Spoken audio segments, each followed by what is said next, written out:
الشيطان الرجيم.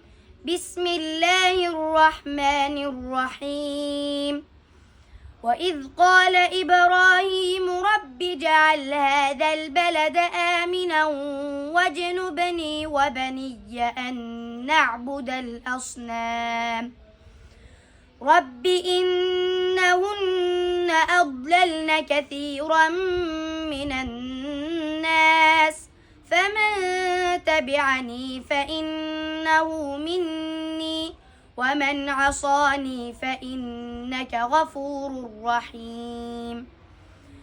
ربنا إني أسكنت من ذريتي بواد غير ذي زرع عند بيتك المحرم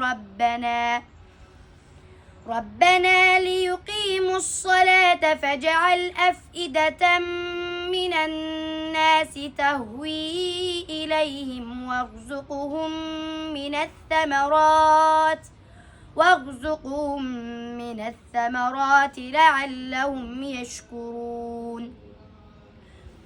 ربنا إنك تعلم ما نخفي وما نعلن وما يخفى على الله من شيء في الأرض ولا في السماء.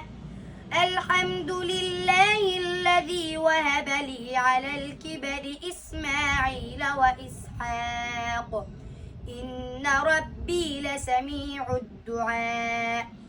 رب اجعلني مقيم الصلاة ومن ذريتي ربنا وتقبل دعاء.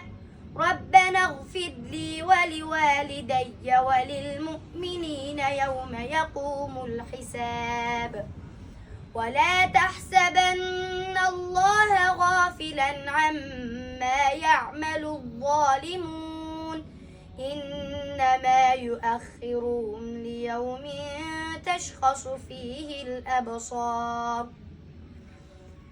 مهطعين مقنعي رؤوسهم لا يرتد إليهم طرفهم وأفئدتهم هواء